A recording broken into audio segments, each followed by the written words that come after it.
ఈరోజు మా చిన్నబాబు అరటి పండుతో కేక్ తయారు చేస్తున్నాడండి. 3 అరటి పళ్ళు తీసుకుని ఇలా సన్నగా కట్ చేసుకోవాలి. హైదరాబాద్లో ఉంటాడండి. సంక్రాంతి పండగకి సెలవులకి వచ్చాడండి. అమ్మ నేను కేక్ చేస్తాను అని చెప్తే వీడియో తీస్తున్నాను. 3 అరటి పళ్ళు కూడా ఈ రీతిగా కట్ చేసేసుకోవాలండి. ఇప్పుడు బౌల్లో వేసుకుందాం. ఈ అరటిపండు ముక్కలన్నిటిని కూడా ఇలా స్మాష్ చేసుకోవాలండి. మెత్తగా స్మాష్ చేసేయాలి. చక్కగా మెత్తగా చేస్తున్నాడండి.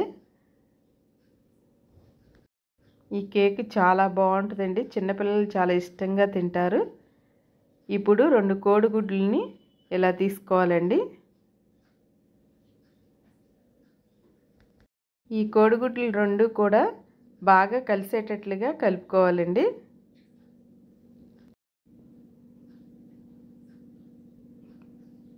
స్పూన్తో ఈ రీతిగా కలుపుకోవాలండి.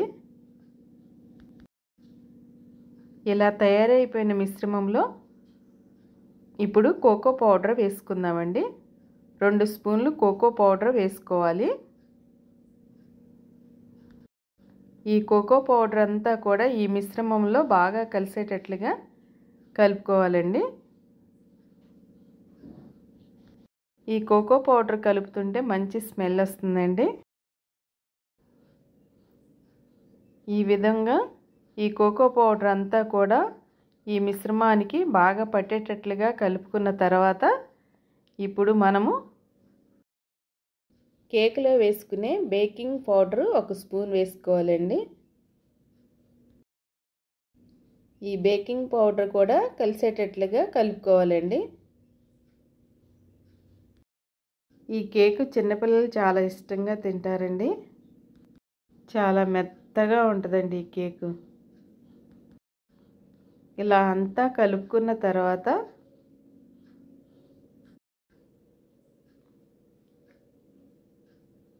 చూసారండి ఈ రీతిగా కలుపుకోవాలి. కలుపుకున్న ఈ మిశ్రమంలో ఇప్పుడు మనం కొన్ని జీడిపప్పుల్ని సన్నగా కట్ చేసి వేసుకుందామండి.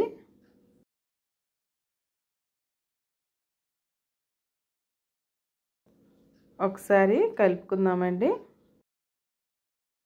ఇప్పుడు ఈ పప్పులు వేసేసి ఈ రీతిగా కలుపుకోవాలండి. ఓవెన్ బౌల్ తీసుకుని ముందుగా నెయ్యి రాసేసుకుని ఈ కలుపుకునే మిశ్రమాన్ని ఆ బౌల్లో వేసేసుకోవాలండి. ఒకసారి ఇలా కొట్టి ఎక్కడైనా బుడగలు ఉంటాయేమోనని అలా ఒకసారి కొట్టుకోవాలండి.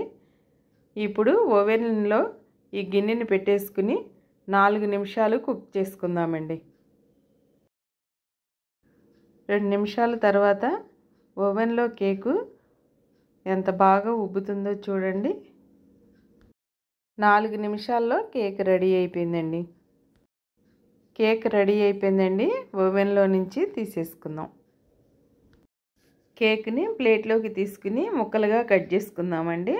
కేక్ చూసారండి ఎంత చక్కగా వచ్చిందో. ఎక్కడా కూడా మాడలేదు.